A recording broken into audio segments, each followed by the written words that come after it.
Welcome back to Success with Steven. My name is Steven Smith. On this channel, we discuss all things financial literacy. Now, I've made several videos on this channel about credit cards that will show you your credit limit before you apply. And 3 days ago, I did another soft pull on the Expedia One Key card, and I was approved for $18,000. So today, I'm going to break down how this card works, why Wells Fargo is quietly handing out massive starting limits, and how people are getting approved, and the exact credit profile and patterns that keep showing up again and again for these approvals. But before anyone gets overly excited, I want to be clear about something up front. These cards are not an automatic must-have for everyone. They're not designed to beat every other rewards card on the market.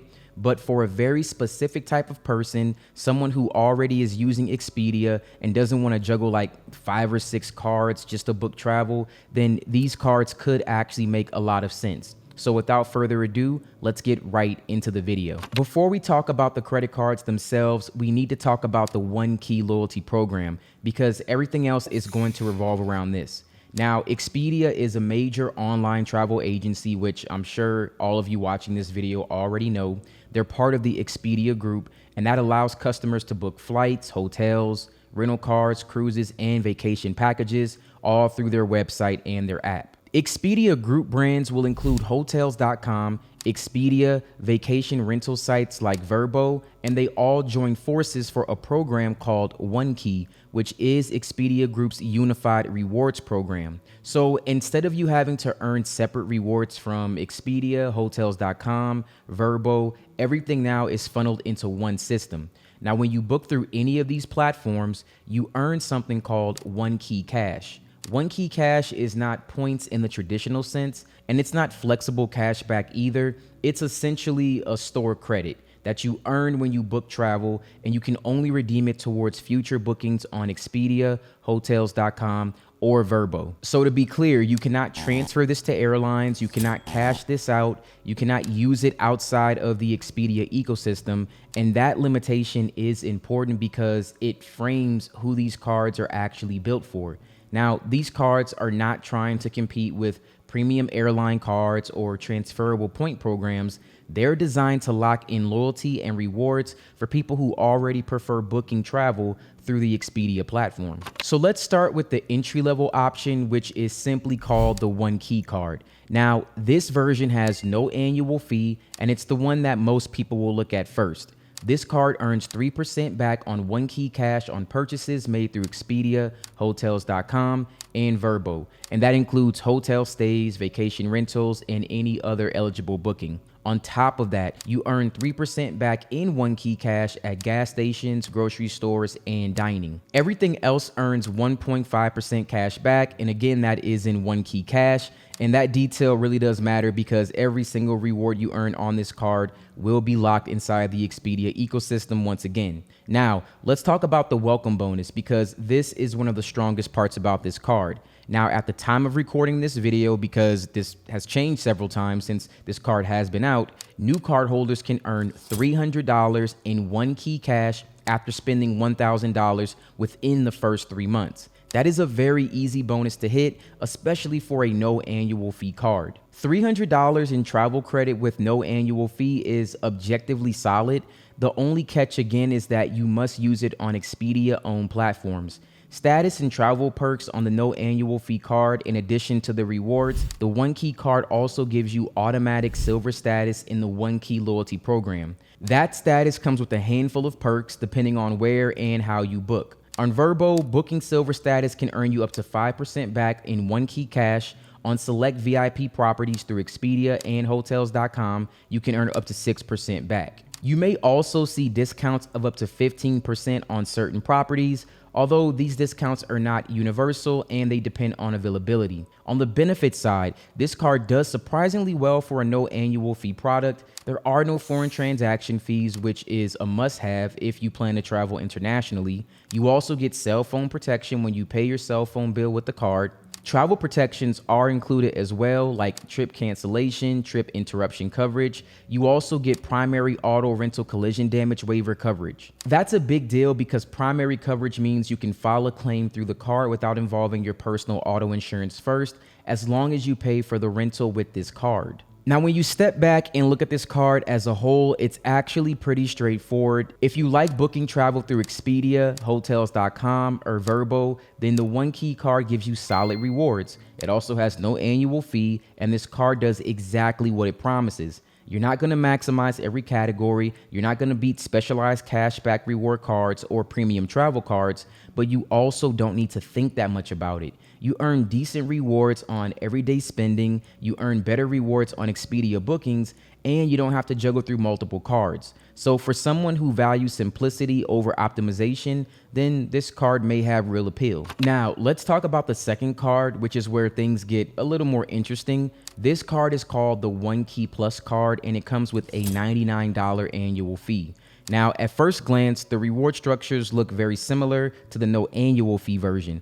You still earn 3% back in One Key cash on Expedia, Hotels.com, and Vrbo purchases, and you also earn 3% back at gas stations, grocery stores, and dining. But the difference is everything else earns 2% back instead of that 1.5.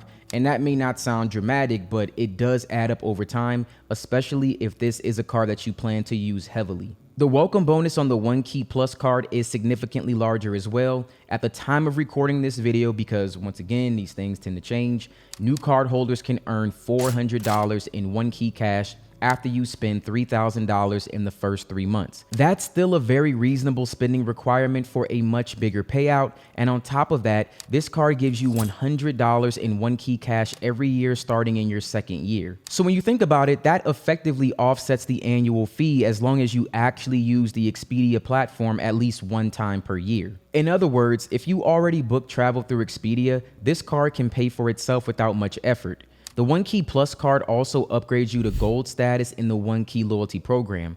Now, this status comes with even better earning rates and more frequent discounts on eligible properties. You also receive up to $120 in statement credits toward TSA PreCheck or Global Entry, and those programs last for multiple years. So while this isn't like an annual credit, it's still a meaningful perk that does add value up front. And just like the no annual fee card, the Plus card also includes no foreign transaction fees, the cell phone protection, the trip cancellation, and interruption coverage, as well as the primary rental car insurance. Now let's slow things down for a second. I want to be very honest because this card is not perfect and I understand it's not trying to be, but my biggest issue is that the rewards are locked into the One Key cash program. You're not earning flexible points. You're not earning transferable miles. You're really just earning Expedia store credit. Now the math kind of matters here because even without this credit card, the One Key loyalty program, which anyone can sign up for, already gives you 2% back on Expedia bookings. So what that essentially means is if you have any 2% cashback card and you book through Expedia and you're a part of the One Key loyalty program,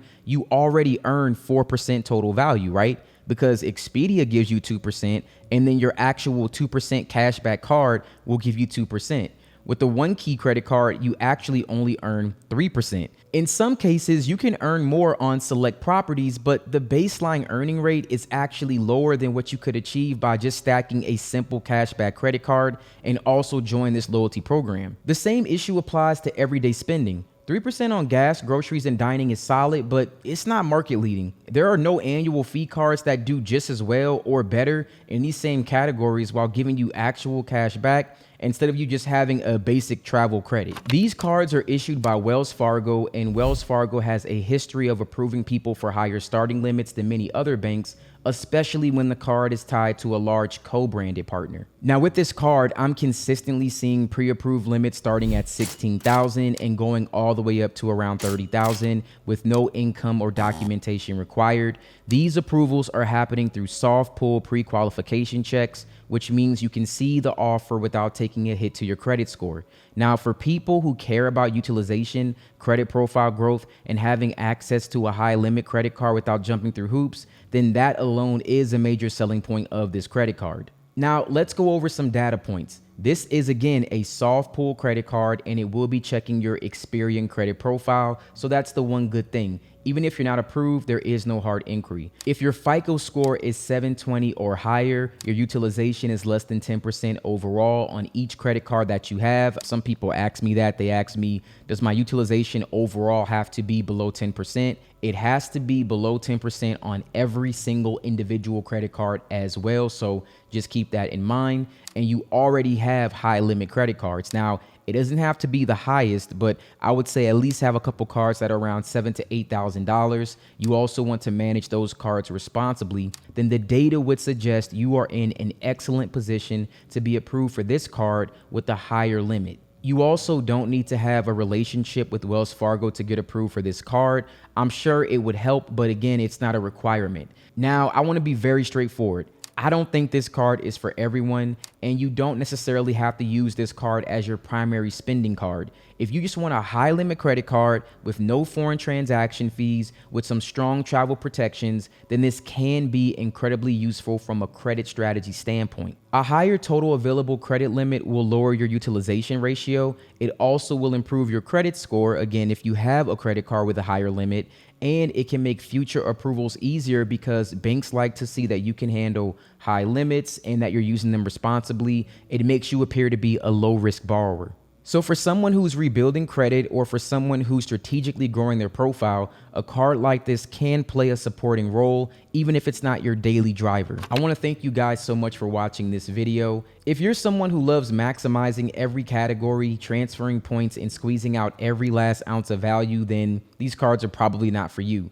But if you book through Expedia, hotels.com, or Verbo, and you want a single card that earns solid rewards, that comes with real travel protections, and with a strong chance of approving you for a high starting limit with no income, docs, or anything like that, then this card probably will deserve a serious look. Now, the no annual fee card is a safe entry point. The Plus card makes more sense if you travel at least once a year and you want the extra perks and higher earning rates. At the end of the day, the value here is not just about rewards, it's about access, simplicity, and credit power. If any of you guys get approved for this card, please drop that in the comments below. I would love to hear your data points. It also helps everyone else kind of know exactly what limits they can get approved for. Again, would love to hear that. It does help everyone else get approved for this card. And I would also love to hear your thoughts and what you actually think about this card beyond just the high credit limit, because high credit limits are cool, but you definitely want to have cards that can actually benefit you in the long run. So let me know, would you rather pick the no annual fee version or the Plus card, or would you just skip both entirely, because there's a lot of high limit credit cards out there? Thanks again for watching. I'll see you in the next video, and you guys have a wonderful day.